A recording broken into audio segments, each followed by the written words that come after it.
Good morning, everyone. Got a looks like a nice crowd today. Thanks for joining us. I think at one point we had 30 people that were pre-registered to join us this morning, so looks like people are still rolling in here. Just a couple of background information about today and some information about the club before we get started with our feature presentation today. First, again, welcome everyone. Glad you were able to join us, and hopefully you'll learn something today and have an enjoyable time today. I'm going to hand it off to Bill Clicker just to kind of talk about some technical details for those that may not be familiar with the ins and outs of using Zoom. So Bill, did you want to take it away for a bit? Sure, thanks Jim. And thanks for everybody for coming today. This is kind of exciting. It's the best thing we can do short of getting together to have an actual car meeting. So I hope this is beneficial to everyone. I think you've got some good information we're gonna show you today. If you're probably a lot of you have been using conferencing solutions for work or for personal use.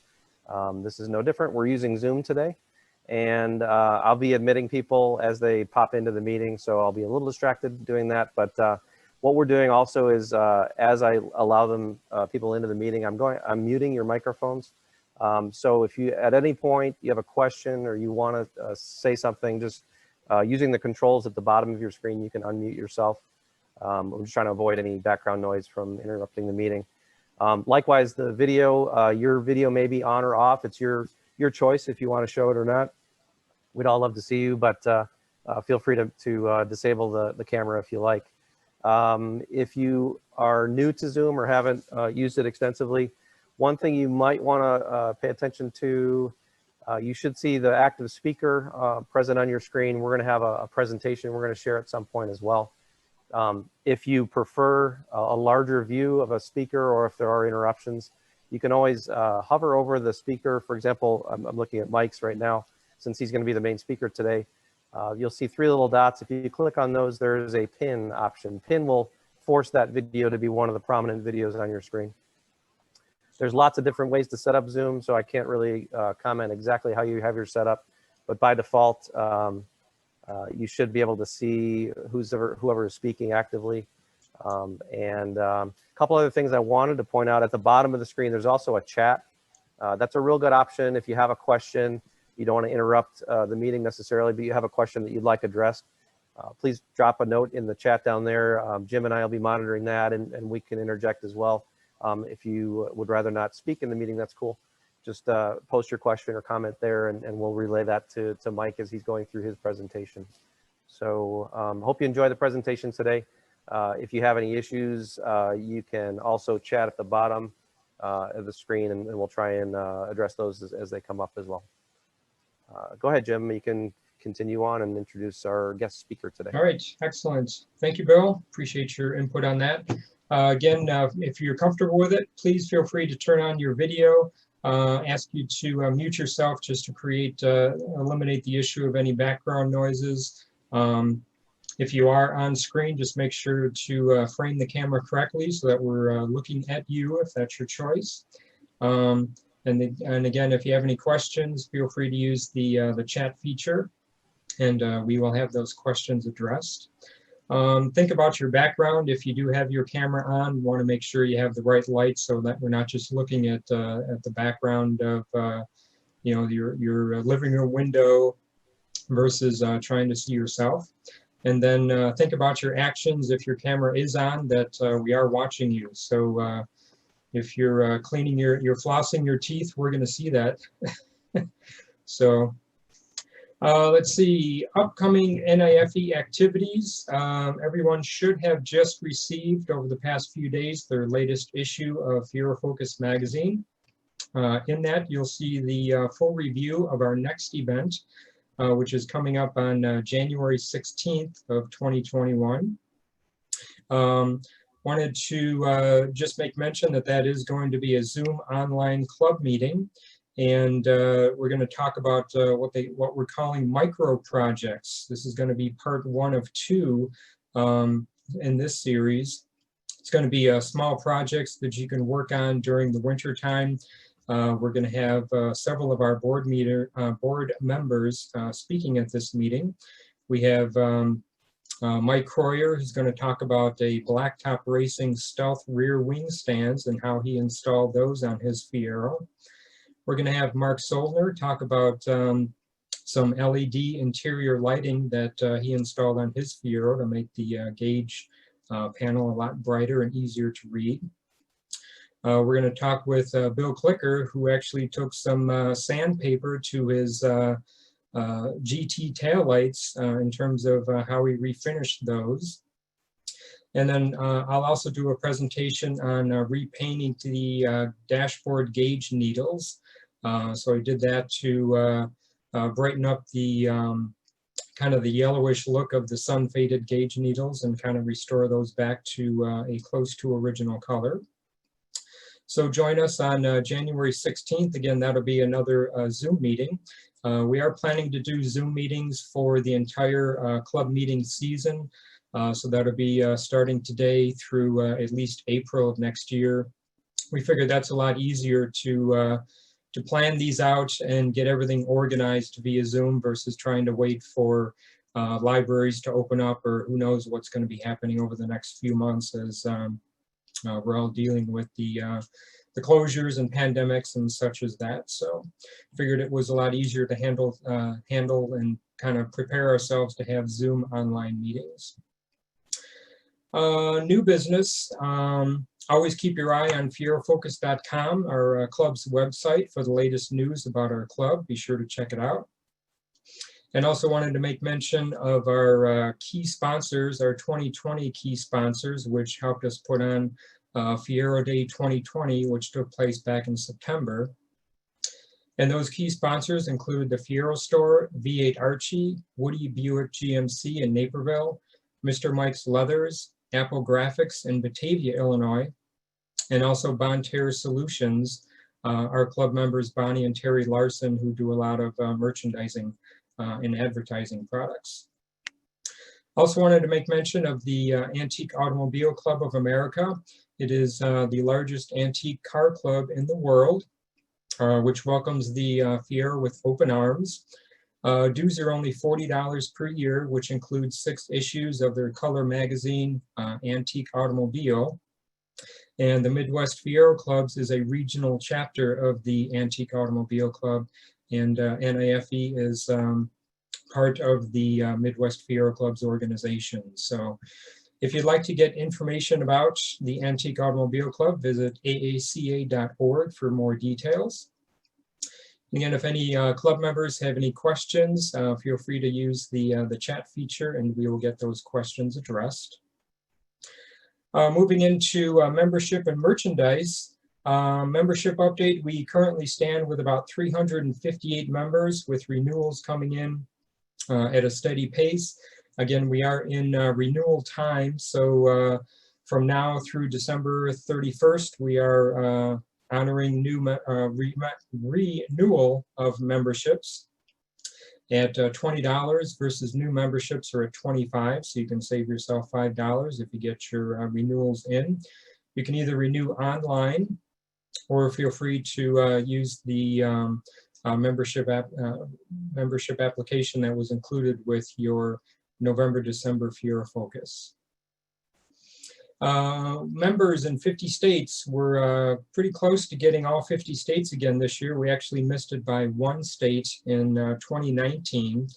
Currently, we have members in 43 states. We're seeking members in California, Connecticut, Idaho, New Hampshire, Oregon, South Dakota, and Vermont. So if you know of any Fiero owners in those states, feel free to encourage them to join.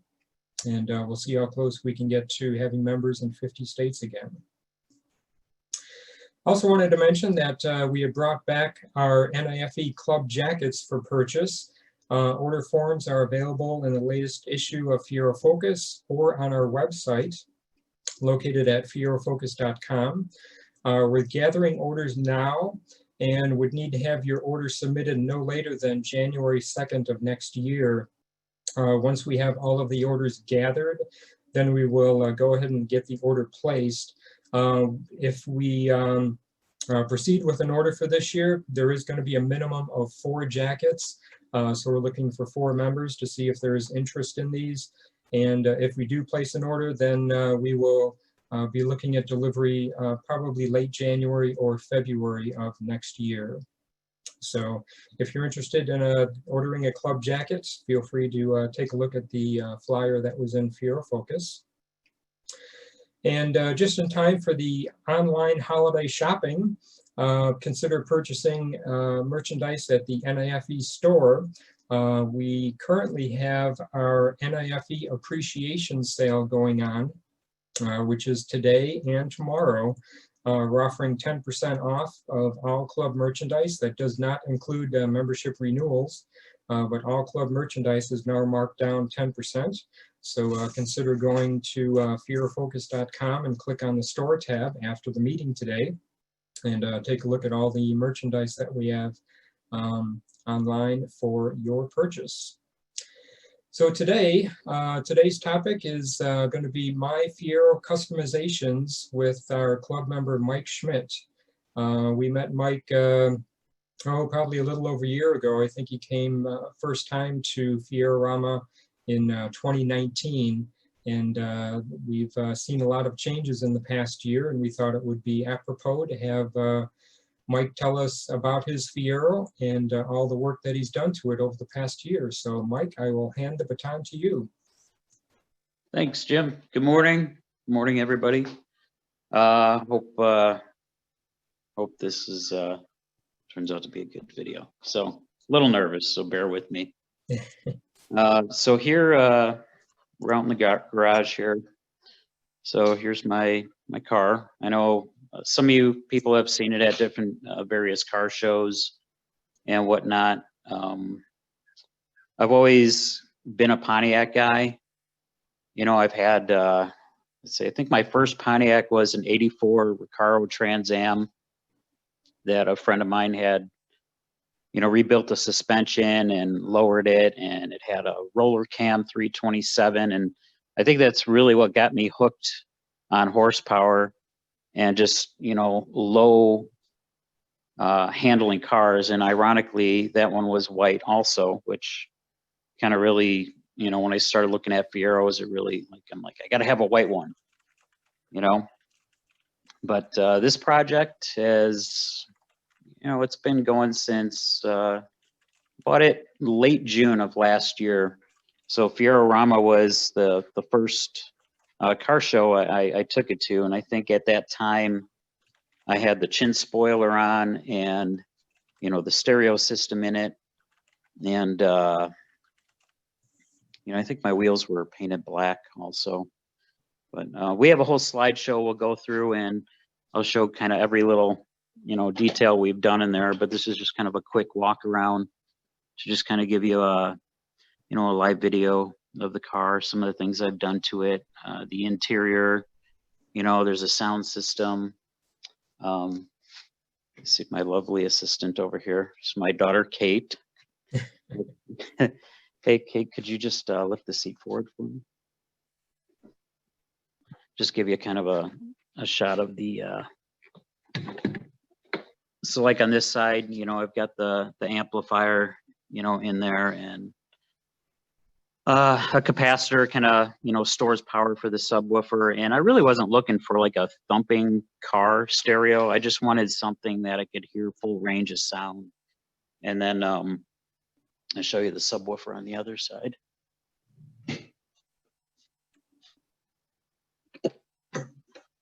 So this is, you know, in the near future, I'm probably going to be changing some of this stuff. I'm going to start relocating the subwoofer and the amp board up under the, like, the spare tire area.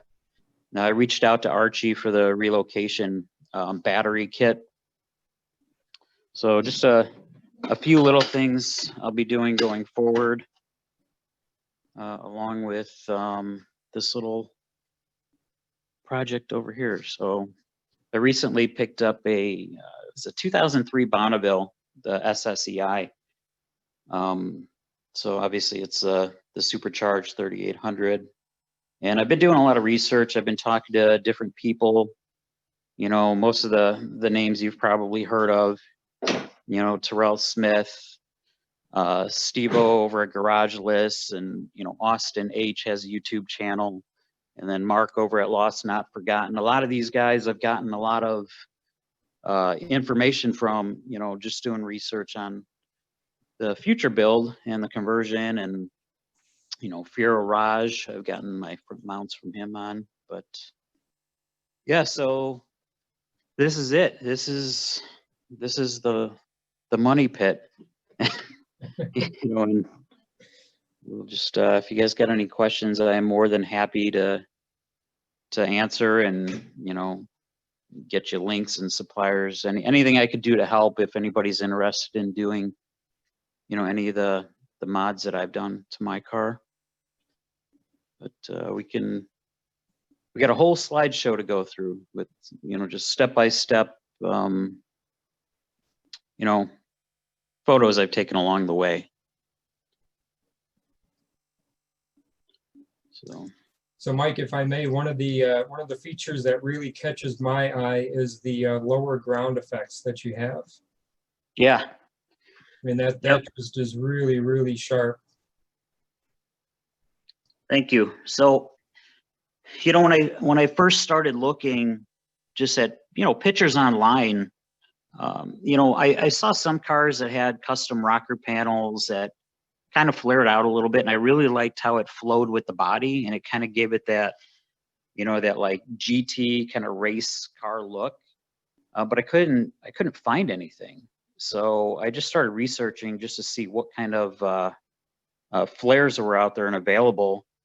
And really, you know, unless you make them yourself, and I am, you know, not very good with fiberglass, so I was just kind of looking to see what was available, and I ended up coming across these flares that were available for a WRX. And if you excuse me, it's really cold today. I'm like freezing out here.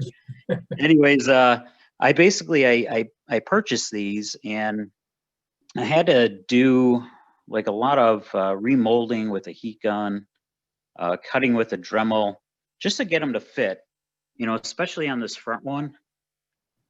Like right here, I really had to kind of cut, like, just to make this radius work and kind of, you know, blend underneath. It took a little bit of work, but once it was, you know, fitting pretty well, I primed them and prepped and painted, you know, all the parts. So as you'll see in the slideshow, this car originally came, it's an 87. So the lower, you know, from the trim pieces all the way down was silver. From the factory, it had the gray mesh wheels, but the previous owner actually like powder coated them gold, but he did the whole rim lip. And, you know, that kind of, I wasn't real crazy about it. So, you know, those are just some of the things I really wanted to change right off the get-go. You know, as well as adding the spoiler. It didn't come with that. Although I did find a white one. I just had to kind of repaint the top of it. The chin spoiler, I found that from, it was a guy up in Canada. Yeah, the company's called Show Cars. So it was like one of the first things I got. Is there anything else you guys would like me to kind of look at, you know, while we're out at the car before we go through the slideshow? If not, we can always come back at the end of the presentation. Okay. Yeah, Tom made the wheel cover for me, Tom Griffiths. So, all right. Do you want to start with the slideshow then? Sure. Yeah, it says Mike transitions from the garage to the house to do the presentation. Just wanted to mention on our website, we have several podcasts that Mike Croyer has been working on over the past several months. So be sure to take a look at some of those. And again, just wanted to mention about the N.I.F.E. appreciation sale going on today and tomorrow. So receive 10% off of all club merchandise on the website. I know we spend a lot of time updating the website, making sure that it's current, and make sure that you view that frequently, because it's Mike Croyer does a great job of keeping that updated for us with keeping it fresh. So, all right, Mike, it looks like you're back at home. I am. How was the commute today, Mike? Oh man, a lot of traffic coming through that back hallway.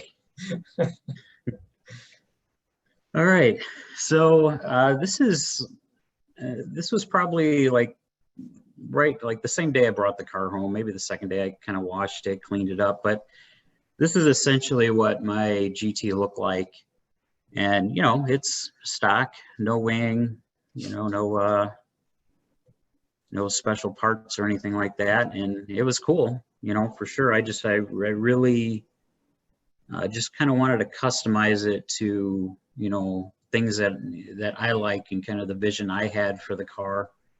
You know, but you can see the rims were, you know, just a solid powder coat, and I really thought that took away from the detail of the rim without having that polished edge on it. And because this is a powder coated wheel, yeah, I wasn't about to get into trying to remove all of that. So eventually I had painted over it, which you'll see in there.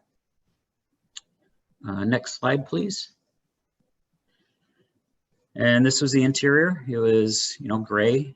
Everything was in pretty good condition. I mean, there was maybe a couple little burns on the seats, but really no tears. Carpet was a little bit worn here and there. And this is the first thing that I did was I pulled out the stereo that was in there. It was not a factory stereo. It was just some, you know, $15 stereo from, I actually Google searched it. It was like a Walmart stereo, and the sound was pretty low, you know. And actually, the day that I bought the car, you know, it was after work, and you know, I'm up in Woodstock, and the car we got out in McChesney Park. If anybody's familiar with that area, it's out by Rockford. So when I was driving it home, you know, it was getting dark out by the time we were coming home. And as it got dark, I realized I had no dash lights. So I actually had to pull up my GPS so I could see how fast I was going. And then at that point, I kind of realized, well, I probably should have looked the car over a little bit better, you know, just to see all of the little things that were not working. But, you know, it was a solid car. You know, there's no rust on it. The paint was, you know, okay. But there were a lot of things I had to fix. So, you know, stereo was the first thing, because my actual, you know, cell phone produced a lot more sound than I had coming out of that stereo. Next slide. So after I put the head unit in, I, you know, wanted to build a basic system, 5-channel amplifier just to power, you know, your rear speakers, the front speakers, and a subwoofer. I did end up purchasing the rear speaker panel from the Fiero store, and these speakers were actually, I think there were 6.5-inch kickers with the satellite tweeters, and it made little panels that basically mounted to the factory locations, you know, to hold those satellites in place. And it sounded pretty good. It's just, you know, how I position the seat in the car, I was basically blocking out the speaker behind my headrest. So I wanted to change this out. So that got changed not too long after that. One of my Fiero friends on Facebook actually purchased this panel from me for his Fiero. And then you can see where I started building the speaker box. I kind of fabricated it out of cardboard to follow the rear firewall contour to gain as much space as I could, because, you know, you don't have a whole lot of leg room in the Fiero, especially on the passenger side if you're, you know, tall or have long legs. So I wanted to, you know, try and keep the space down to, you know, a minimum. So I did some research, and I found there were basically 2 subwoofers out there that were kind of shallow, you know, the space with the magnet and all that. One was a Rockford Fosgate, which is the one I went with, and the other, I forget the name of the other one, but it was like a couple $100 more just for the speaker than what I had paid for this one. So I ended up going with this Rockford Fosgate, and it required about 3.5 inches of depth on the inside. So if you look on that left photo, you can see the cardboard, you know, box that I had made to fit in there. I changed up the rear angle of it a little bit when I started cutting it out of wood. And actually I used a 1/2 inch, this was just something left over from one of my job sites. This is a 1/2 inch OSB. If I was ever gonna remake the box, I would probably use like an actual plywood. It'd be, you know, more solid, but I mean, I get excellent sound out of this thing. But I position that angle right in the center, so I can achieve that 3.5 inches of depth in the center of the box while maintaining an outside diameter of 3 inches. So it's actually smaller on the outside than it is on the inside at the center. So we only lost a little bit of seating space. There is a like a grill that, you know, protects the front of the speaker, so you can push the seat right back and you still have sound coming out of it. And then the right photo, this is after I had picked up it's basically like speaker box carpet, they call it, but it's more like a felt. And I have a little piece right here. You can kind of see it. It's very stretchy. And just with a 3M adhesive, just like if you're doing your headliner or something like that, you know, you spray the box, you spray the back of the fabric, you let it tack up, and you just stick it together. And, you know, I just overlapped my seams and double cut them, so I had a nice clean edge. I had added a speaker connection on the box so that I could remove it easily without having to take the speaker out of the box. But that photo on the right is basically, you know, after I covered it all up. Next slide, please. So that set, the speaker sat behind the passenger seat. So over on the driver's side, I started making my amp board. And this is, it's an Alpine, what is it? It's an Alpine PDR V75. It's basically a 5-channel amp. It has a cover that goes over the top, but when you pull that cover off, you can dial in the frequencies, the gains on, you know, the volumes for, you know, the front speakers, the rear, the amplifier. So it was a pretty nice amp for the price. It was small. So that was just a test board on the right side. And then on the left, this was after I actually, you know, cut the board and wrapped it in carpet. And those two little boxes on each side of the amp were capacitors for the tweeters. So you could actually turn the tweeters up individually from just the rear speakers if you like that, you know, more high tones, which I do. So that's just kind of how I situated that. And then the capacitor on the bottom is what stores the power for the subwoofer, so you don't drain your battery, your lights don't dim, you know, if you're, you know, cranking some music that has a lot of bass. I learned in the past, like I had never used one of these on any of my cars, you know, previously, but it makes a huge difference. You know, I kept the stock alternator. I never had any problems with the battery, you know, headlights dimming, nothing like that. So that was kind of the setup. I kept the capacitor as low as possible so that it almost tucks behind the bottom of the back of the driver's seat. So, you know, my seat, I don't push it all the way back, but it's like the, you know, the first position before all the way back. Next slide, please. So then here's an overview of the stereo system before I had changed the color of the interior. But you can see there's the Fiero Store rear speaker panel, which it's a pretty awesome panel. I really liked how it looked, you know, and like I said, if my headrest wasn't hitting the speaker behind me, I probably would have kept it in there. But I would have, you know, eventually recovered this with the same material, this speaker box covering stuff. You can get that in a lot of different colors. I picked mine up on eBay. It's pretty inexpensive. I think it was like,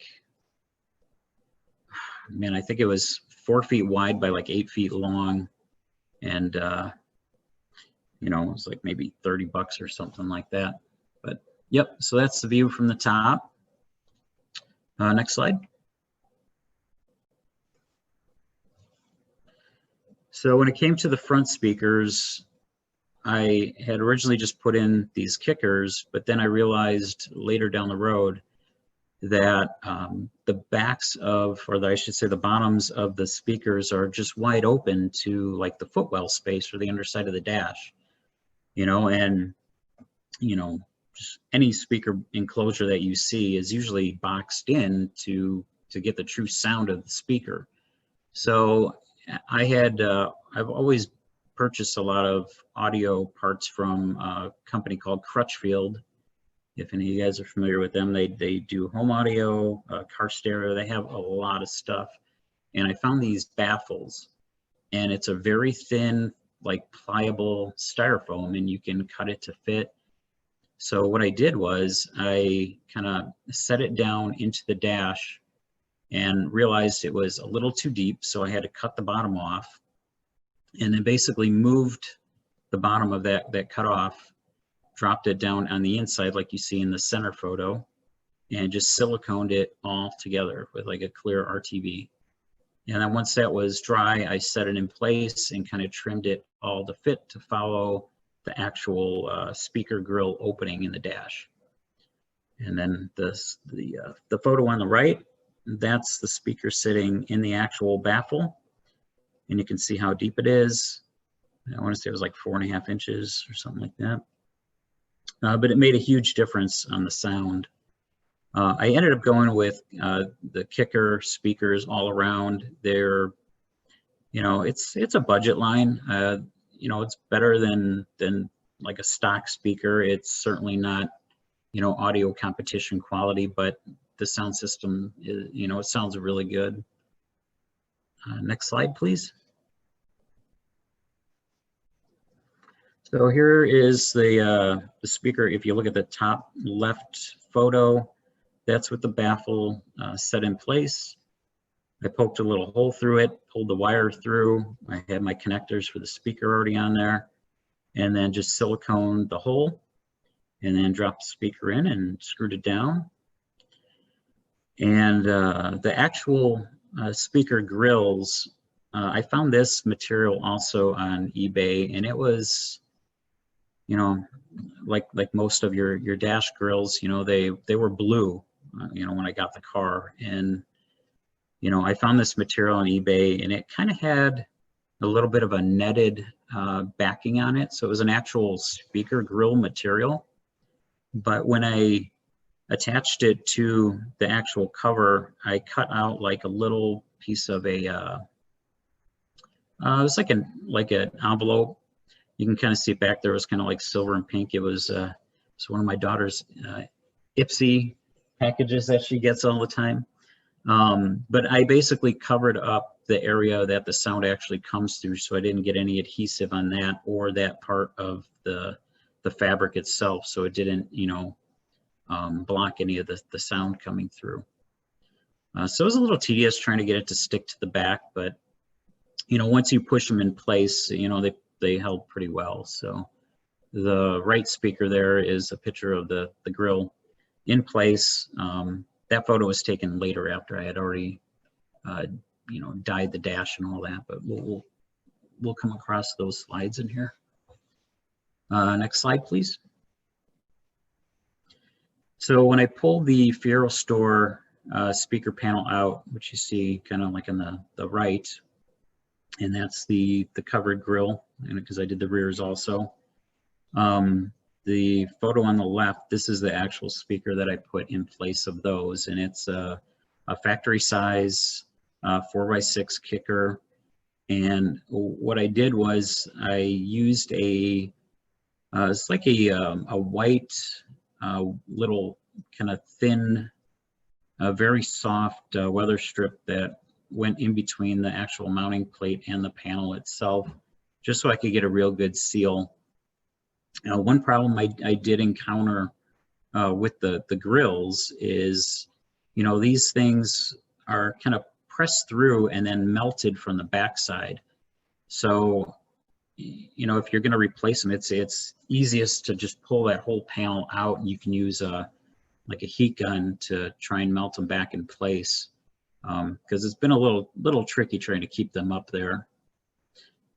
But so yeah, so there's the speaker. Next slide.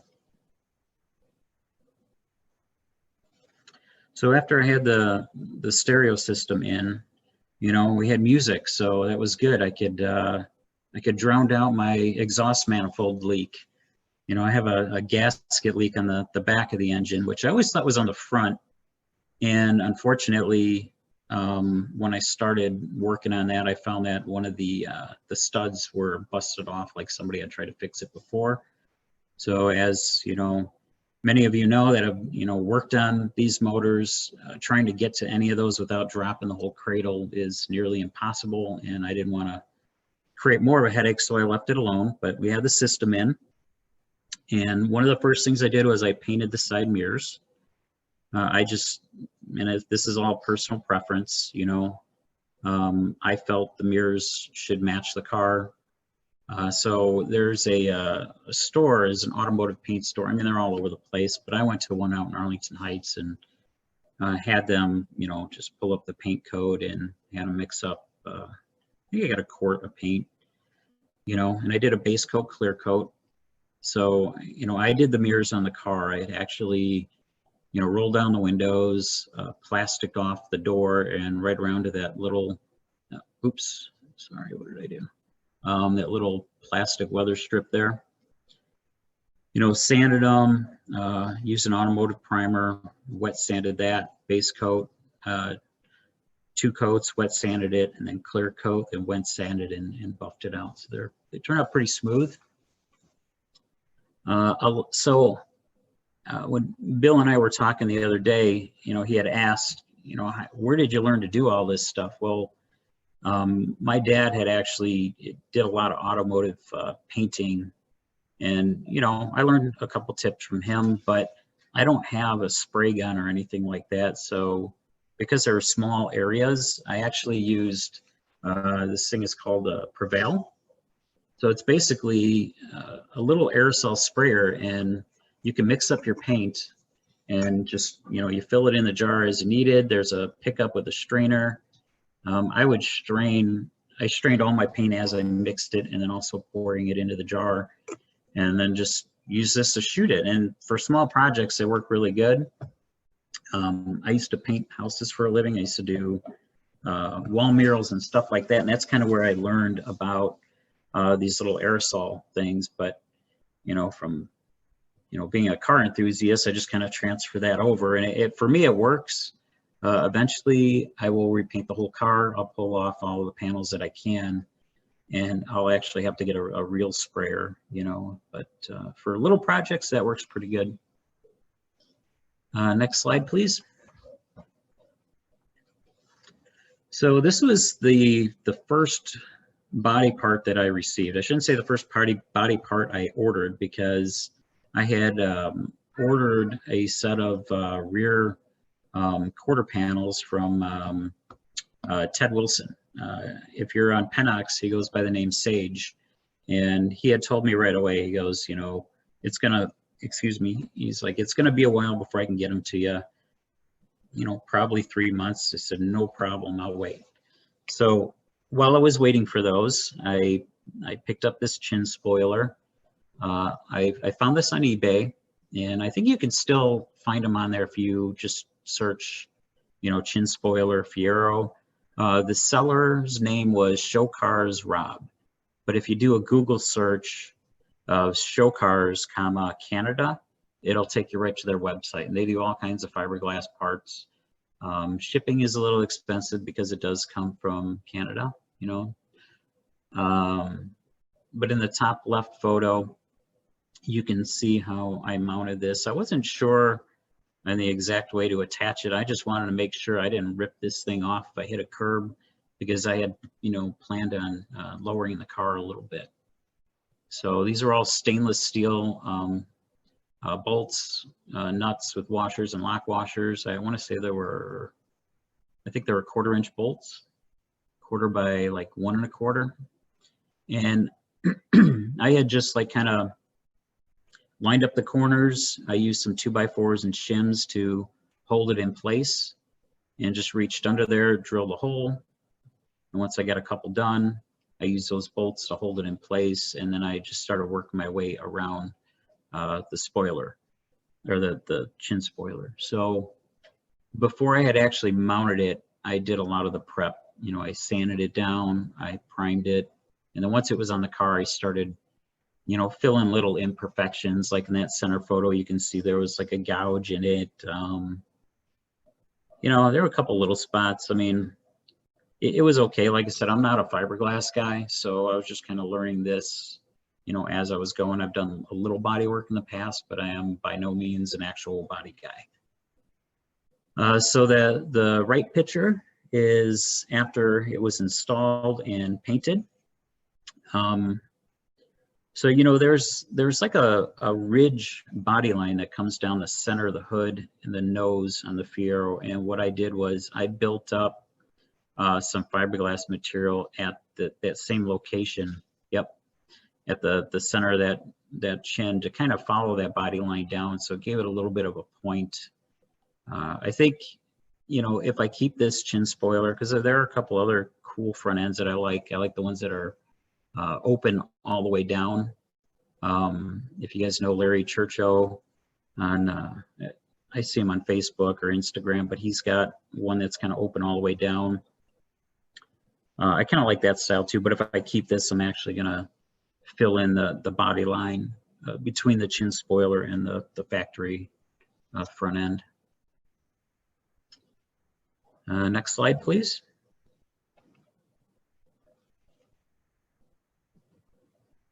Let's see. I'm getting all the chat messages. Sorry, I'm just reading them. Yep. Roberto Sandoval, he's got my old wheels, but we'll talk about that when I get to there. So, let's see. So how many bolts for that chin spoiler? There were, man, I want to say I ran them. It was like every 3.5 or 4 inches is what I spaced them out at. Some of the areas were pretty close, like there wasn't a lot of material to bolt it onto, so I kind of had to, you know, just work it out, you know, as I was doing it. I mean, I did the 2 corners by the wheels, I did the center, and then I kind of split that in half and did like the front radius by the driving lights and just started spacing them out by there. How many hours do I have invested in this car? Whew. Lots. I don't even know. So here's the back end was the next thing that I had worked on. And again, you know, I'm not an automotive paint guy. I really just kind of focused on the prep and the details, you know. So you can see I used one of my old drop cloths from my painting days and got the car up and just, you know, covered everything up. It actually took more time to do the prep work and tape everything off and sand it. I used something called Prep-All. It's like a degreaser and a paint prep material to wipe the surfaces down before I painted it. It gets all the oils off. You can get that at any, you know, automotive body shop or paint supply place.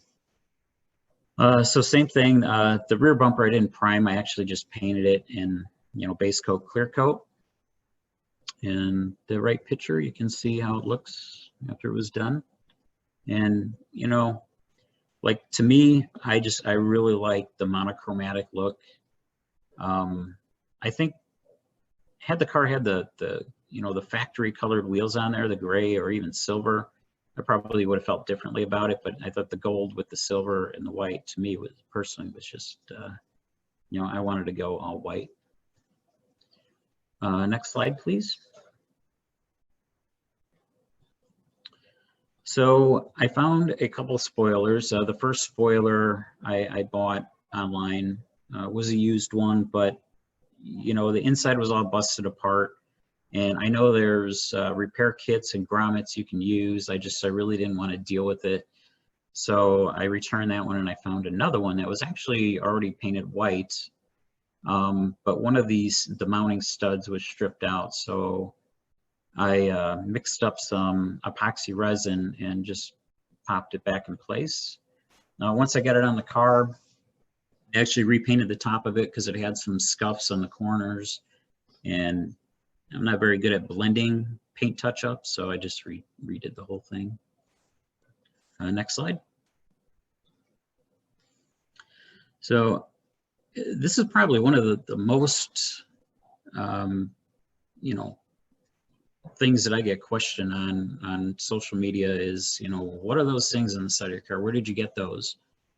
To my knowledge, there's two people that I've been talking to, Larry Churcho and Dan, that I had sold the rear speaker panel to. He's got a set of these also. I haven't seen him on his car yet, but I know Larry's got his on his car. His car is, it's essentially, it's like the evil version of my car. You know, it's all black. He's got the chin spoiler. He's got the side skirts. He's got a 3800 in it. But these are essentially, they're the WRX. They don't call them side skirts or flares. There's an actual term for it, but that's what I call them. But you can buy them in a set. I think I got the whole set for about $75 or something like that shipped. And, you know, looking at the photo where they're primed, if you look at the underside of them, you can see I had to actually cut a little notch to get the front of this thing to bend a little bit to follow the body line. And then on the front ones, you know, you can see that arch that I had cut out with a Dremel. And it was really just, you know, cut a little bit, check it out, see if it fits. Cut a little bit more, heat gun it, you know, remold it. And it was just trial and error. It took maybe a couple hours for each side just to get them to fit. And then once, you know, it was pretty close, I sanded them, prepped them, primed them, and then painted them. So the photo on the right, they're just kind of held in place with some like masking tape, you know, double face, just to stick them on there because I just wanted to see how it looked. And you know, this is like when I looked at it, I'm like, yes, that's the look I was going for. So I popped them off and started, you know, prepping the body to paint the rest of the parts. Ironically, right after I got the rocker panels and those side trim pieces painted, and I did that all on the car. Next slide, please. My quarter panel showed up. So these, if you look at the center slide, that's the those are the IMSA quarters that Sage makes, Ted Wilson, and they are top notch. He does an excellent job. He's got a few different styles that he offers, and you can get them with, you know, the vents not cut out. I had him cut them out because, you know, he's 100 times better at that than I am. And, you know, you can get them all the mounting holes drilled out. I chose to do that part myself just to save a few dollars. But he did do me the courtesy of marking them all out for me so I knew where to drill and cut. And I basically used Dremel to cut all those holes out. So the center picture is with them primed. The left picture you can see, that's pretty much how it was when I was painting the car. And I would tell you, if you're ever going to paint these rocker panels, take them off, because trying to get in there around the hinge side of the door is terribly difficult. You know, there's not a lot of space between the door and the rocker when you shut it, and you have to close it somewhat to shoot the outside of it. Plus, you know, trying to get to the underside you got to have the car up pretty high. The photo on the right, that's pretty much after they were sprayed. So again, it was, you know, I sanded them, primed them with automotive primer, wet sanded with like a 220, and then base coat, like 2 or 3 coats of the paint, and then wet sanded those, and then, you know, 2 coats of clear. So these actually turned out pretty good, where I didn't have to wet sand them or buff them afterwards. I just put them on the car like that. Next slide, please. So then here's the progression pictures. So down on the bottom is, you know, when I got the car. Second one up from the bottom is, you know, with all the body parts on and painted. And then the, you know, the third picture up is when I painted my wheels. And for the wheels, I don't know if I wrote that down. It was a, I think it was, I can find out if anybody needs to know what I used for that, but it was like VHT or something. It was an actual wheel paint, and I had just scuffed them up real good with some I think it was 220 wet sandpaper, washed them, wiped them down with the Prepsol, and this stuff sticks like crazy. It's really, really good paint. And I kind of like the look with just the black and the white. And then the top photo is with the rear quarters on. And this photo is actually, it's just a mirrored image. That's why you don't see the gas cap on there. I flipped it so it kind of matched the rest, but you can kind of see the progression there. So this is before I had done any suspension work. So this is the factory height, and with the interior was still gray at that point. Next photo, or next slide, please. So, you know, I kept seeing photos of like these really cool headlights, and it took a while to figure out where they came from. And I found out that a guy named Daniel Boucher, hopefully I'm not butchering your name, Butcher Potvin, he's up in Canada. So he makes these kits. This is a 60 millimeter headlight kit. He used to offer 90 millimeter also, the bigger ones. I don't know that he still does those, but so the top left picture, this is pretty much how I got them. It's just steel. And then the photo right below that, and you can either install them without this little bottom part, but that part actually comes off of your factory headlight. And it's just a matter of unscrewing them and trying to line it up and re-drilling, and it's a cleaner look once it's actually installed. So I had painted them. I used like an engine enamel. I would recommend for anybody, you know, using these, I would probably have these powder coated, so it's a lot more durable. You can see there's a couple little scratches on there already. The center photo is when I started installing the actual 60 millimeter Hela bulbs. And the bottom right is a picture of the back. So I love these things. They like light up everything, you know. He actually has a wiring diagram so that, you know, when you have your low beams on, it's basically the 2 outside lights. And when you turn on your high beams, the 2 center lights come on and the outsides turn off. But you can wire them up to where your low beams stay on, then you have all of them. So it's a future project. These are going to be coming out of my house coming out of the car pretty soon, because I have to rebuild my headlight motors. Next slide.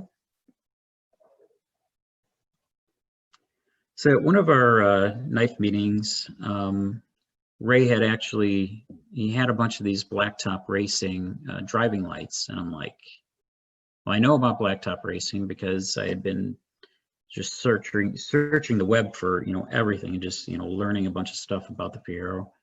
So I'm like, I gotta have a set of those before they disappear. So I'm glad I snatched up a set of those.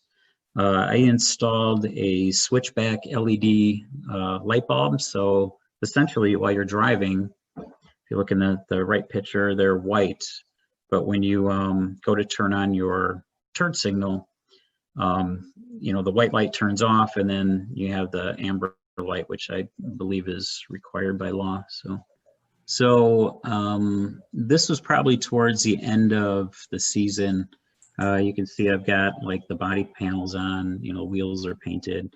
And I had been trying to get my car down to my son. This is my son, Mikey. He's my oldest, and he runs a window tint shop down in Plainfield. If anybody's ever in the area. He didn't enjoy doing the car because obviously it's a very tight space, but we basically went with a 35 on the sides and the back just to keep it all uniform. That's the legal limit, and you know, we live like right in the center of Bull Valley, and the cops out here are terrible. And I had already been stopped once before with my other car for having too dark a tint, so I didn't want any problems with this car. So we went 35 on the sides, the back. I actually had him tint the sunroof with like a limo just to block out some of the sun, because amongst the other things that didn't work on the car when I bought it, my AC didn't work, and you know, it's one of those things I need to fix. And he also installed like a they call it a brow, so it's basically a layer of tint on the inside of the windshield that goes right across the top, and he brought it down about an inch below the lettering. You know, I had the little Fiero stickers on the side. I found those on eBay. I saw somebody on one of the social pages that did that. Next slide, please. So this was Christmas Eve last year. I had to work. It was about an hour drive to work, but the weather was good. It was going to be warm, no snow to rain. I'm like, you know what? I'm going to drive my car to work. So this is the Woodstock Square, and it was really foggy that day. And I would drive through here just to stop and get a coffee on the way. So I'm like, you know, this is a perfect photo op right here. So it was a little tricky because my parking brake doesn't work. So to keep the car running, I had to find some level ground. But that's the Woodstock Square, and that's pretty much the last time I had it out last year. And I went, you know, into the barn for the interior work. Next slide, please. So the first thing we attempted was the headliner, and you can kind of get an idea of what it looked like inside the car. Like the, you know, other than the headliner, the interior was pretty good. So, you know, I was doing research, you know, YouTube videos, and I came across this video of these guys that were, you know, showing how to do a headliner repair. It was like at a car dealership. And I'm like, oh, that's cool. And I probably watched that thing, you know, 5 or 6 times. And, you know, a year later, after meeting, you know, all you guys through N.I.F E, I realized, you know, I knew most of the guys in that video. I think that was Bill's car. That's okay. It was my cat meowing in the background. So it's kind of cool, you know, like even looking back at it now, I'm like, oh, I know those guys. That's kind of neat. So it was a really great video you guys did, very instructional on how to do it. And it really helped, you know, me have some confidence to, you know, attack this little project. Next slide. So on the left, top left, that's when we had the headliner out. And, you know, I just used like I think it was like a 180 grit or 120 grit sand, something pretty coarse to knock off all the dried glue. I scraped the pieces loose, and in that bottom left picture, you can see that there were a couple breaks. I mean, if you ever take your headliner out, chances are it's going to break somewhere. So I, you know, being a painter, had all of this fiberglass drywall repair tape around. So that's what I used to kind of bond the cracks together. I used that mesh. It's a fiberglass mesh along with some fiberglass resin epoxy. It did soak in quite a bit, so I'd have to kind of layer it up, let it soak in, tack up, and then I'd throw some more on with the tape, and I would just clamp it together until it was dry. And then the next day, we started putting the headliner on. So the photo on the right, we had already sprayed the material, and that's my other son, Bobby. I accidentally cut him out of the picture, and then my daughter on the right, you know, they were helping get this whole thing in. So, you know, the car, although I say, you know, I want to do everything myself, and what I mean by that is, like, I want it to be a family project. I'm going to try to not outsource or send the car out for anything. And, you know, and it's not to, you know, not saying that like conceitedly. I just, you know, I think when you do the work yourself, you have a little more appreciation of everything you've done, and you learn a lot about the car, you know, and anything breaks down the road, you know more about it. So that's kind of our goal, is just, I want to do it all. So next slide, please. So once I had the interior out, I, you know, was prepping and spraying all those. Thanks, Kate. The picture on the left, this is with the interior out. I had put in a Gentex auto dimming mirror, and it had navigation on there. And you kind of see it kind of stuck right along the top, like above where the driver's side sun visor would be. And while the inside was out, I decided to put in a Clifford alarm system. One of the other things that didn't work on the car were my door locks. It turned out to be something as simple as one of those little fuse breakers. But I added a keyless entry with the Clifford alarm, you know, since everything was out. The center photo is, so all of this like foil looking stuff, this is basically, it's a 1/4 inch thick foam sound insulation. It's not to be confused with the stuff you would use in your engine compartment to block a lot of the heat. This stuff will just melt, but this is mainly for, you know, soundproofing. We have a little sample here, and, you know, you can see it's kind of foil, and it's got these little like strands of fiberglass in there, and then it's just like a sticky back. And, you know, as long as you clean the surface pretty good, and, you know, I used like Simple Green to wipe everything down, then I would use Prep All for anything I was sticking this to. But I soundproofed everything, and mainly for 2 reasons. One, I noticed when, you know, you're going down the highway, you know, 50, 60 miles an hour, there's a lot of road noise, whether it's air seeping through old windowsills or, you know, tires, you know, on the pavement. And I really just wanted to cut that down. And then the other reason was I wanted to get some better acoustics for the sound system. So when you combine those both together, I mean, it made a world of difference. And, you know, there's more photos coming up, but we did everything. We did the roof, we did the rear panels, the floor all the way up as high as I could get it under the dash, you know, all the way to the, you know, the back firewall. We did the door panels, and it makes a world of difference. Like, it's so quiet in that car when you drive now with the windows up. Like, you can, you know, have a normal conversation, you know, with your passenger. You know, the audio just seems better. But the photo on the right is the headliner right before we put it in. Tell me more about your power door locks. Mine are not working. So what I did, I basically had to troubleshoot it. So I went online and I just figured out like how they work. You know, there's a relay under the passenger side dash, kind of on the side wall. And if you have power going to it, you'll hear that thing clicking when you're using the door locks. But even before that, you probably want to check the fuse box. So there's 2, I think they're 30 amp, if I remember correctly. They're like silver kind of box looking, they call them breakers. It's essentially a fuse breaker. There's 2 of them. One is for your power windows, if you have those. The other's for your power door locks. What I did was, because my power windows worked, I just basically swapped them, and I knew that was my problem right away. But Yeah, so that's how I got those working. Let's see, to relocate. I'm sorry, I'm just reading a chat real quick here.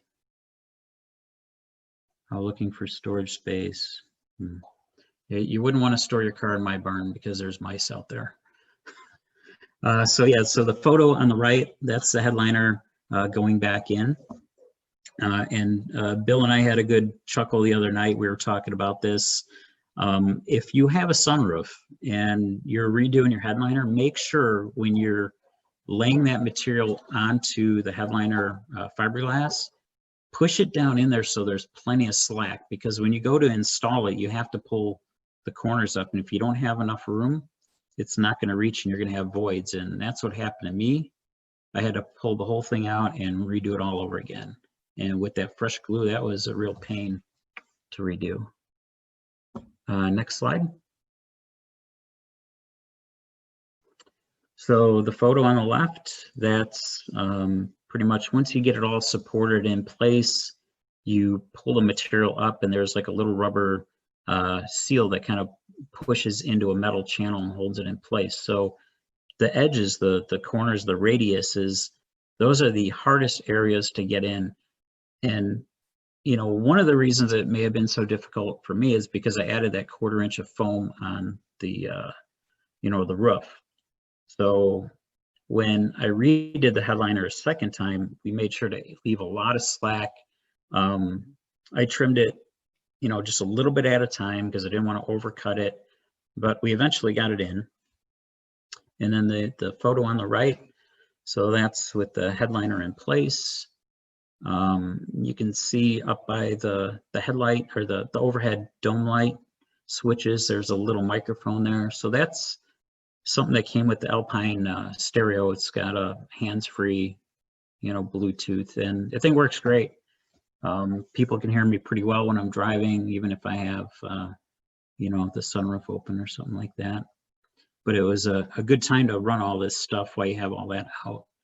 Then you can see the back of the windshield on the top. You can see the brow, the tint brow on there. And the dash that was already re-dyed is gone back in place. Next slide, please. So that photo on the left, these are all the interior parts where I just stored them while they were curing. So the material I used for this was, let's see, it's SEM satin black, and the color was 15243. But just from doing research on it and different forums, people said that if it's an area that, you know, is gonna, you know, receive a lot of like traffic abuse, like the center console, you always have your arm resting on there, or the door panel, to go over with a clear coat. And SEM makes a few different clears. They have a flat, they have a satin, and they have a high gloss. I ended up going with the satin finish because I thought it, you know, replicated a factory finish the best. And the stuff's worked great.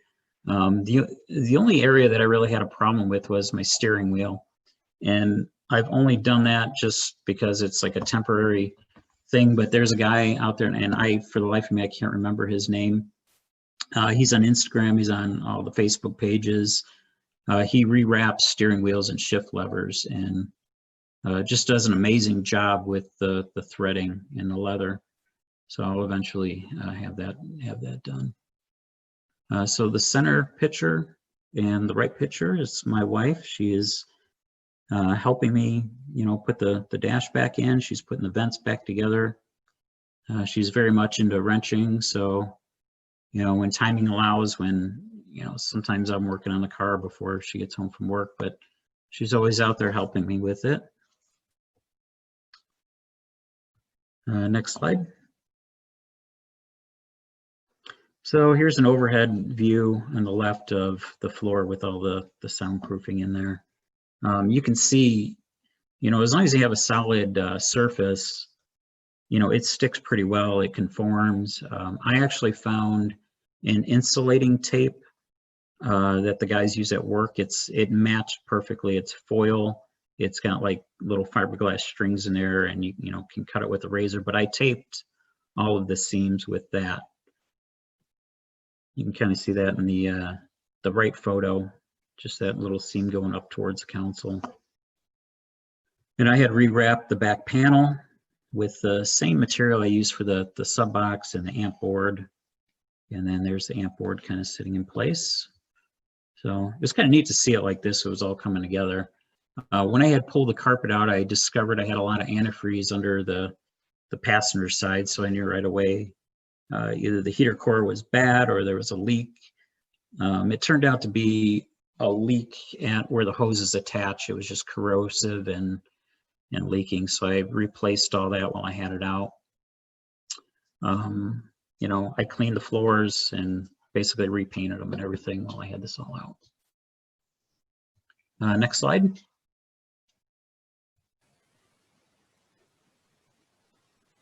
The soundproofing material, I picked that up on eBay, and I tried looking for, like, I went through my purchase history last night trying to get the actual name of it, and it wouldn't reload. But I want to say it was like, if you search automotive foam insulation, it pulls up all different kinds of different brands.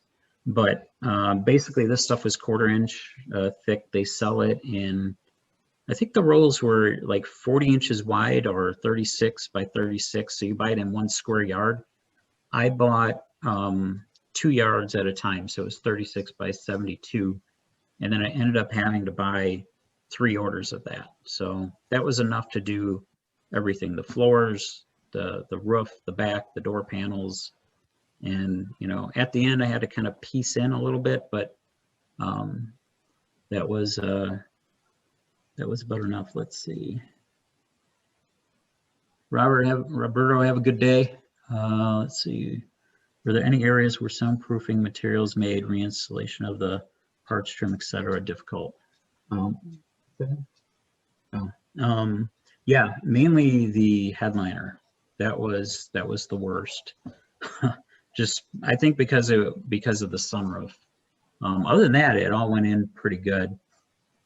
Carpeting, the factory carpeting comes with a thicker backing in certain areas. When I purchased the new carpet, I just went with the standard stuff. It did not have the thicker backing, and the reason I did that was I wasn't sure if it was going to create problems with the foam stuff. So the carpeting basically came from a place called Factory Interiors, and they were very reasonably priced. I don't recall off the top of my head how much it was, but I know it wasn't terribly expensive. I did talk to them and I said, hey, I'm redoing my door panels too. I want some extra material. Can you send some out? And you could either go like, sorry, that's my dog slurping down some water in the background. You can either get it was like 36 inches wide, because that's the roll. You could do an 18 inch by 36 or 36 by 36. So I decided, I said, can I get 18 by 72, which is what I ended up doing. And it was just barely enough to do both door panels. You literally had to kind of, angle them to get them both to fit. But I had made a template and basically laid it on the carpet just to make sure before I started cutting. Putting the carpet in was a little tricky. It's pre-molded. I would just suggest anybody doing this, like, I trimmed it a little bit at a time so that I didn't overcut. I would cut a little bit, relieve some of the corners and the areas, reposition the carpet, trim it a little more, reposition until it was done. But you can see I've got the soundproofing on the door panels there. I did save, so when I traced all this stuff, I basically made templates, of this, the carpet for the door panels, templates for my sub boxes, in case anybody down the road ever, wanted a template like that. I could easily trace them onto paper and just ship them out. But I'd be happy to assist in that if anybody was interested. Next slide. So this is probably one of the projects I wanted to do the least, because I had tried pulling carpet off of the door panel, and I've never seen anything stuck that good in my life. But I found using the denatured alcohol, what I did was I took the door panels off, I laid them on something, and then I literally okay, she wants a snack, I think. I poured denatured alcohol like over the surface of the carpet, and it kind of soaked through and it released the glue from the actual carpet for the most part. And then I was able to peel it off, and then I just used like an old paintbrush and would brush it back on and use a paint scraper. I scraped it off and just really worked at it. I mean, I probably had 3 or 4 hours in each door panel just removing the glue. You know, I wanted to get as much off as I could because I wanted to make sure that the new adhesive really stuck to the new carpet. So in that center photo, you can see I've re-dyed the upper area of the door panel, and I found some really thin cardboard I had laying around. This is, it's almost like a thick kind of construction paper. But I kind of made a template to follow that, you know, contour between the carpet and the vinyl. That way I'm not cutting the carpet into the vinyl and damaging anything. So I made 2 of these, and then I had laid them out on the carpet just to make sure I could get both pieces out of that long strip. The center top photo, these little tabs, there's 2 of these at the top of each door panel, and they're like kind of pressed into that fiber material, and one of them on each door had broke off, so I epoxied those back into place, and then laid epoxy over the existing one just to make sure nothing came loose, and replaced the little Christmas tree tabs and everything. But then in the right photo, you can see I had, you know, I used a 3M adhesive and, you know, sprayed the panel, sprayed the carpet like heavily, made sure it tacked up real good, and then just kind of positioned it in there, laid it in there, and then flipped it over and started working my way around the edges. I used these little quick clamps to kind of clamp the radiuses because, you know, the carpet, it's pretty thick stuff, so it didn't want to bend too well.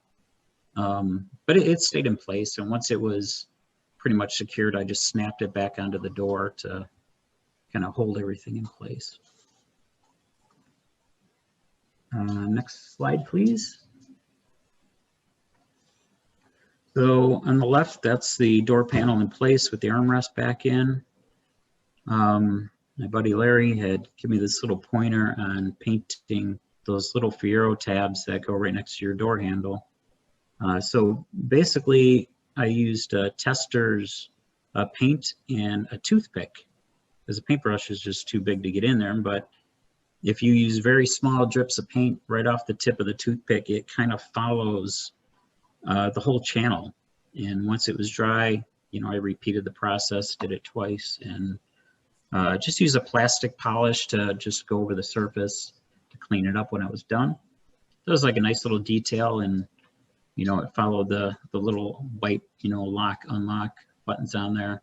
I had used a little vinyl, it's like a white vinyl decal to cover up the orange on the lock button itself, just because everything else is white. You know, I was just trying to keep that black and white theme. Next slide.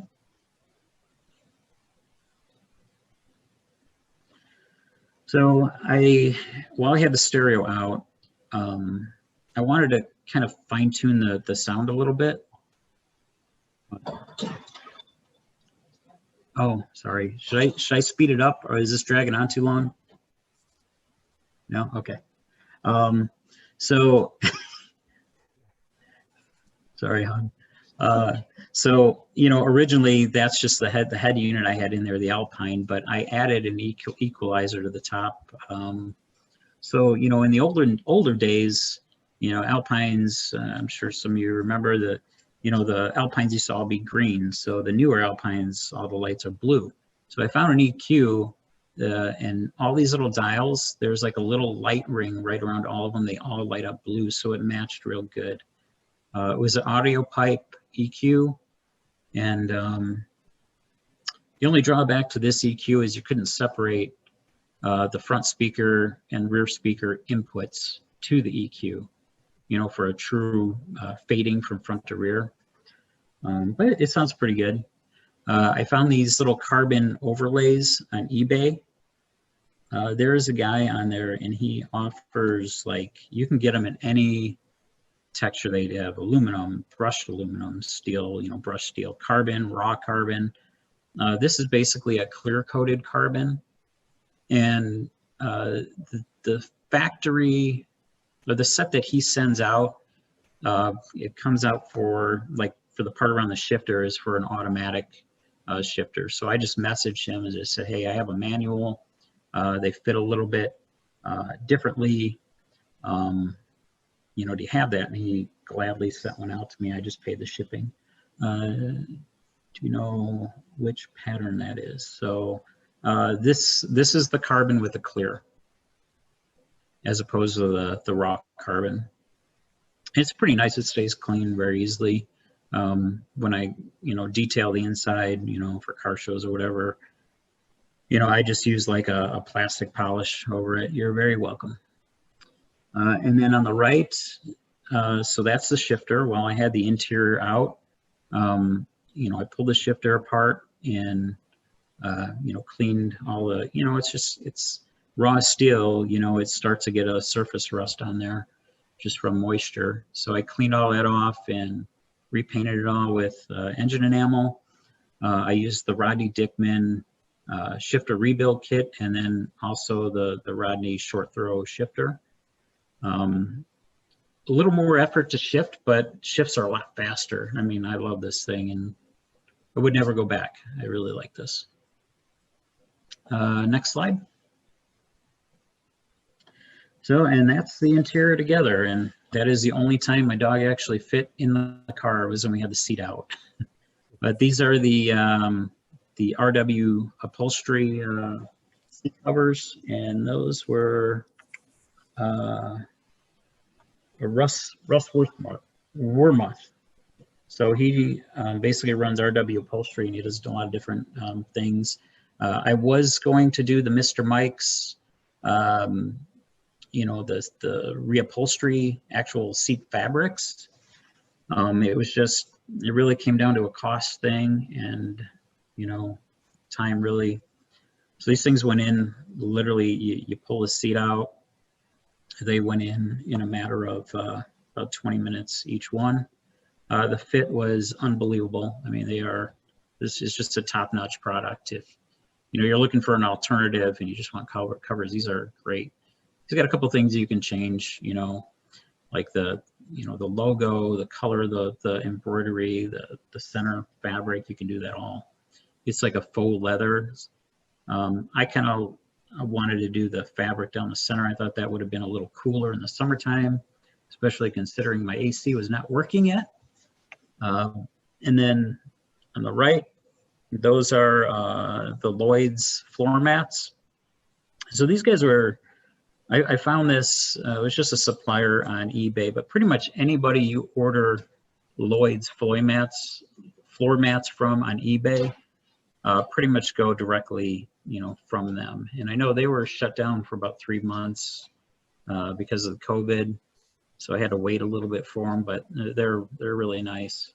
You can change the edging, the banding. You can get different colors. You can add it. You can leave it off. You can change the logos. I went with this because it matched the seat cover. They did not have a Fiero GT for either the seat cover or the floor mat, so I just went with the Fiero. And then they have like little hoops or hooks. They kind of like, they thread into the carpet and then they hook on the driver's side so your mat doesn't slip around, but the fit is just like perfect. I'd say a 10 out of a 10. Next slide.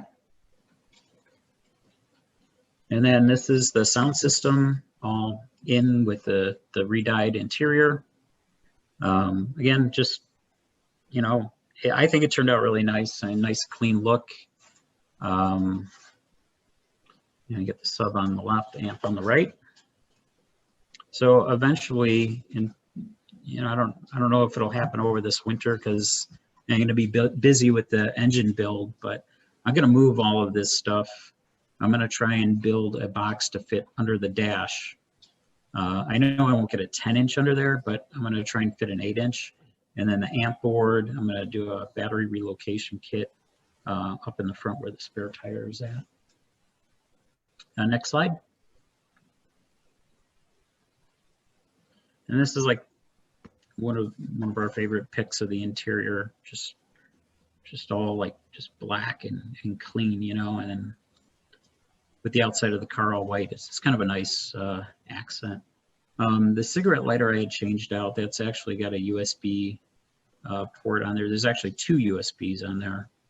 And it illuminates blue, but you can get them in any color. I found that on eBay also. I think it was like 15 bucks or something like that. Next slide. So, you know, with the body work done, the interior was done. Was just, actually, what it really wasn't even looking to do the exhaust, but I just came across a thread where somebody's like, oh yeah, I found this kit on eBay, and it's basically, it's a straight pipe. Like it comes straight down from your crossover. You know, if you look at the center photo, there's the elbow that drops straight down. It connects to a resonator, which essentially is just a tube, and it's got, you know, like some fiberglass or in there or steel wool with a bunch of holes to just try and quiet the exhaust down a little bit. And it's straight pipe all the way back to where it splits. So me and my wife installed this on the car, and we started it up, and it was unbelievably loud. Like, we actually drove the car for a week like that. We went and did a cruise. I think it was with Illinois Car Cruise Group, where we met Scott and Therese Campbell. And that's actually the first time we met them. And we did a cruise out there, but we drove the car like this for about a week, and I'm like, it's just too loud. I'm gonna get tickets, and I don't want that aggravation and more money out of pocket. So my wife suggested, she's like, hey, you know, they used to put these inserts in like rat rods and stuff like that, like right into headers to quiet them down. But if you look at the bottom right photo, this little insert, I think I had a supplier on that. No, but I want to say it was like CC Industries or something like that. You can find them on eBay or just Google search like muffler suppressor or exhaust suppressor.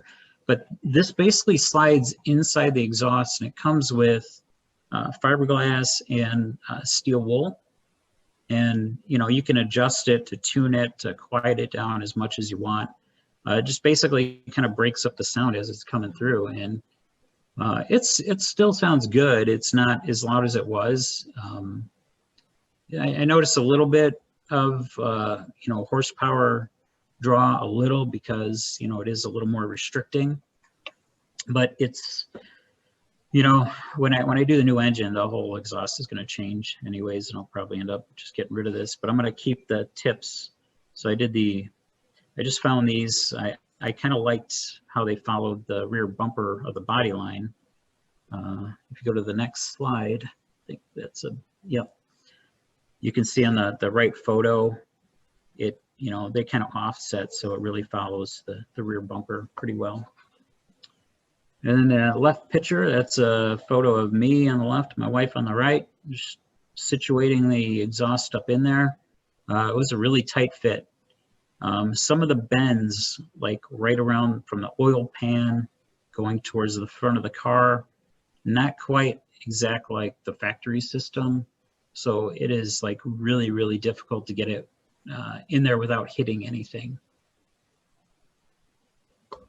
Next slide, please.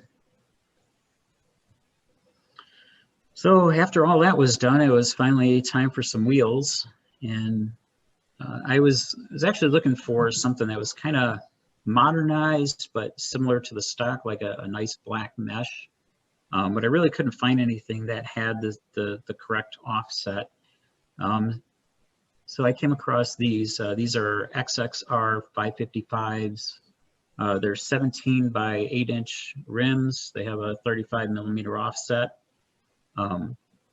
Because the offset sticks out a little bit more, like a 38 offset would be perfect for the front. The 35s are fine for the back. 40 kind of pushes you in a little bit more. But because the fronts stick out a little bit, and again, this is an 87, I think the offsets were different on the 88s.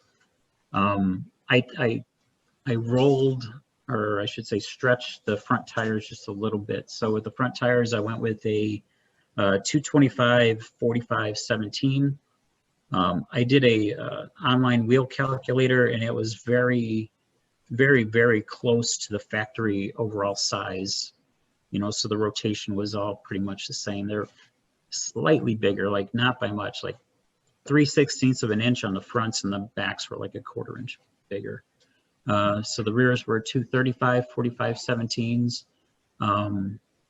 It could have gone wider. I really wanted to keep, I didn't want a lot of like side to side slop, because I was building the car to handle and to really stick, to the road. So I wanted it to feel pretty tight. So that's kind of why I kept it at a 235 in the rear. And then that was the 4th of July drive we did. You guys remember that? We drove out to Ottawa. So we took that picture on the way back up at Culver's up in Huntley. And that's still with the stock suspension. Next photo. So then I started working on the suspension. So, I did, like in all of this stuff, I did a ton of research before I started any of these projects. I talked to people, just see what the best thing to do was, and the free flow one for high flow clamp, basically can't. Oh, gotcha. Yeah, I'll do something like that exhaust on the next system for sure. So I started cutting the spring perches off of these. So I just went with KYB struts. I would have gone Coney, but they were too pricey for my budget. So this whole car has been a budget build, So I will tell you, like, I don't have a machine shop. So, I was basically using an air tool with a cutoff wheel. And, with these struts, they're gas filled, they're pressurized. You have to be very, very careful not to overheat them, not to damage the casing, because they can, explode, obviously. So I had, ice packs, like bags of ice on standby, and I would cut a little, cool it down, cut, cool, and just repeated that over and over. And when I was getting kind of close to the edge, I used an Alpha X-Acto blade, and I pushed it in between the spring perch and the strut itself. So when I actually cut through with the wheel, I could feel it hitting the blade, and I would just move over. So I never really, hit the casing at all. But after you cut that off, you've got to grind the weld down, and that's the same process. You have to keep it, cool, so, you don't lose a limb, so to speak. Really, literally. But next slide. So just doing research, I had priced out everything. Like, you can buy this whole setup already done from Fiero Guru, or you could buy them in pieces. So, I did the work myself on the struts, and then I bought the sleeves and the top hats, the top hats from him, along with the bump stops. The springs I purchased through Summit Racing. They're 12-inch springs, 300 pound. The factory spring rating on my car, on the 87, is 258 in the rear. So basically, I was increasing the spring ratio by 50 pounds, and it really stiffened it up. And then, they're adjustable too. But you can, if you talk to him, you can get these sleeves in any different colors. I asked if I could get the actual spring supports, so those rings, in blue or even silver, but that's all he had, and I wasn't going to get all that particular in the car. But you don't even really see those too much behind the wheel. So in the right photo, that's with the strut installed. So later, so I did the alignment all myself on this car. I used string lines and, again, more researched and, you know, just checking. I squared the string lines up with the car and measured in from the hubs to get the spacing right, and then from the string line to the rim. The rear struts, this bottom bolt on the rear strut, they actually sell it's like an adjustable camber bolt. So when you turn it with the nut loose, it will kick your camber in or out on that rear wheel. So it didn't have it installed here, but I eventually got those and put those in. And then there's you can kind of see it in the back of the picture. There's a tie rod in the back that you can adjust the toe on the rear. Mine were pretty good, but my rear passenger wheel is towed in just a little too much, so I still need to get that.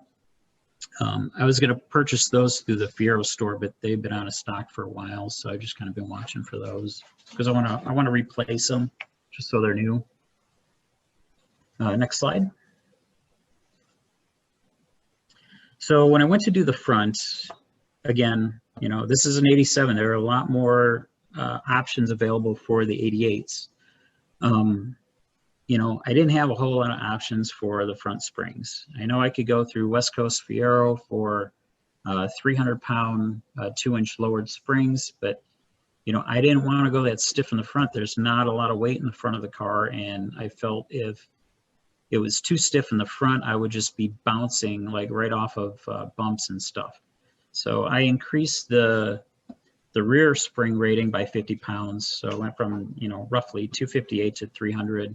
So I wanted to do the same for the front, and the stock spring ratio for my car was 208 pounds on these springs. So I was looking for something around the 250, 260 pound range, and I couldn't find them. So I just started looking at different like e-box springs, and my dog, and I found some e-box that had the same overall dimension, the outer dimension of the spring, but they were a flat top spring, meaning if you kind of look in that top left photo by the pickle fork there, you can see some of the coils I had cut off of the factory springs. So the first thing I did was I tried cutting my factory springs to lower the car. And, you know, you got to pull the lower control arm loose, you know, cut the springs, and you got to keep them cool while you cut it so you don't change the tension. Otherwise, you know, they won't support anything. And, you know, I did that, put them back in, put the car back together, got it on the ground, let it sit, and then realized it wasn't low enough. So I took it all apart again, cut them, you know, repeated the whole process. And I probably did that 3 times with the factory springs, you know, on each side. And from driving it, you know, on the highway, you know, some of them transitions over like overpasses and stuff, you hit that dip. I was bottoming out on the front of the car, and my tires were rubbing on the inner fender well. It's probably another reason why you don't want to go too wide on an offset. If you're going to lower your car, you want to keep the wheels in a bit. But I'm like, this is not going to work. So that's when I started researching for these e-box springs, and I found some 250-pound e-box. They had the same overall outside dimension. And I'm like, well, I'm going to give it a shot, because right now that's the only option that was out there. So I got those and realized I had to cut the flat tops off of the springs. Now, I started by cutting the spring down to the same overall length that the stock ones were, where, you know, I had the car sitting at the right height. Well, because these were a stiffer spring, even though I did that, when I put it back together, the car sat higher than it did originally stock. So I had to repeat the whole process. I cut a little bit off, you know, I cut a half coil at a time. You know, I iced them, I kept them cold while I was cutting so I didn't change the tension. And I eventually got it to where I needed it. And then I replaced the upper spring pad. One thing I noticed that was really different with these coil springs is because even though the outside diameter was the same width, the coil itself was thicker than the factory coil spring. So that spring pad, that black ring you see kind of sitting on the left right next to my sway bar end links, it's kind of cone shaped, and it basically holds the upper spring in place. Well, with a thicker coil, it was very tight, so I had to shave that down a little bit. But you know, if you position it right, you can get it in there, and it sat fine. So I got that done, got it on the ground, realized, okay, it's good. I basically have like 2 fingers of space between the tire and the fender. And then this, the shock, I just went with a KYB just to match the rear. I did a Fiero store oversized stabilizer with the poly end links. And I'll tell you, like, the car was pretty stiff with these E-box springs. But once I put that sway bar on there, it stiffened everything up even more. So it's, you know, it's, you can push down on the front quarter panel and it's pretty tight. I love it the way it sits right now. You know, because I kept about the same weight displacement, you know, ratio with the springs go, about a 50-pound increase on the rear and the front, the car still handles, you know, great. With those tires, I mean, if you really, because it's a 5-speed car, if you're going into like a roundabout, you can really kind of, you know, hit that corner and just break the tires loose from the ground and drift it, but it sticks. It's so, I don't even know really how to explain it. It's like a controllable slide. I don't know, but it's exactly what I was looking for. Now I just need more horsepower, but like, I want to get this car on a track where I can just really just enjoy it. You know, I want to drive it. And, you know, you really can't do that on the street. So next slide. And that's the finished product. I actually have, there's a little bit more wheel space in the front than what you see in the photo here. This is kind of in the backyard. So there's a little bit of a slope there. So it's just, you know, there's a little bit more room in the rear, but that's the car now. You get the little stainless tip sticking out the back with the low profile headlights. I think that, you know, that plane, it just looks so nice with the car versus the factory ones sticking up more at an angle. Next slide. And that's the little front profile shot. So you kind of see, like in the wheel well, like right behind that front skirt, like right behind the front tire. I did have to trim those back a little bit just to follow the factory ones, but see, there's a little screw where I installed it there. I went with 2 additional Fiero store hood emblems, and I cut the tabs off the back and you know, cleaned the surface real good and double faced them onto the side of the front quarter panels. But that's my car. That's the project. You know, it's been about 1.5 years in the working. I was really happy you guys did the Fiero Day car show, because, man, I was looking forward to the Fiero-rama car show. You know, I mean, when I had it at Fiero-rama last year, I really didn't have anything done to it. And, you know, I don't know if any of you guys were there. I was parked between the Rattler, and he was on my left, and the car that's got the POW missing in action wrap on the hood, he was on my right. So I was right in between those 2 guys. So, like, you know, with those 2 cars, it's like I really didn't get any, you know, attention at all. It was just another white Fiero, you know. And as I say, you know, white cars never win, you know, but you know, I want to change that. I mean, I think once the motor is done, it'll really be something to look at. I plan on, so I've got it's a Series 2 3800 supercharged. I'm gonna do a ZZP VS cam. It's a mild cam. It's VS stands for valve train safe, but I am gonna kind of increase the springs and the heads a little bit because, you know, it's a 5-speed, you know, it's not uncommon to hit, you know, 6 grand on your RPMs. So I'm going to build it strong. I'm not sure about color. I would like to polish the supercharger and just keep everything under the back kind of, you know, polished with red and blue fittings to kind of keep with the red, white, and blue theme, like on the wheels where we got the red lugs, the blue valve caps, you know, for the American car. But, you know, headers, and it'll have a tune, obviously, probably a 3.0 pulley or a 3.2. So it'll get up and go, and it'll handle. And the only thing I'll have to do after that is really brakes, you know, and that'll be a whole nother learning process trying to find a kit and get that going. But yeah, what do you think? Like it, like the end product. So it's different. Yes, yep, yeah, it's different, but it's still Fiero. Well, that's just it. You know, it's not like, I mean, and I love the wide body kits. I would love to wide body that thing, but you know, the cost of the kit probably costs as much as I've got into the car already, you know, or almost.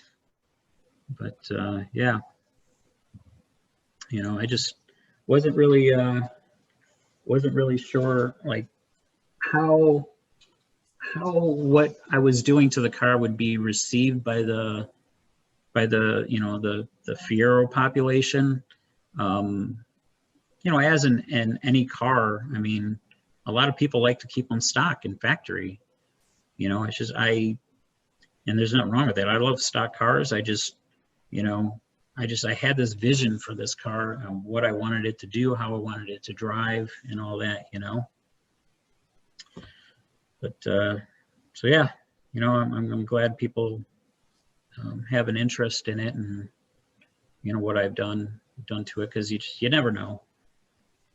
So let's see, there's a couple chats here.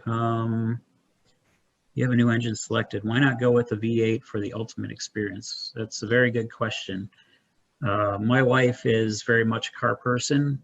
The next car this family will get will probably be a 65 Chevy 2. That's her baby, you know, so this will be the only Fiero I have because the next car is hers. And she was, you know, she wanted to do an LS, and we looked at it, and I think the deciding factor for me to go the V6 route versus the V8 is strictly the gas mileage. You know, excuse me, I have a 10-gallon gas tank in that thing. You know, I fill up a lot as it is, you know, and if I'm going to build a V8, it's going to be built, and it's probably going to get 10 miles of the gallon. And, you know, we like doing car drives, and, you know, I thought I can get enough fun out of a supercharged V6 and still keep a decent gas mileage. That VS cam, people are rating somewhere between 25 and 28 miles of the gallon on that thing, depending on how you build it, you know. Let's see.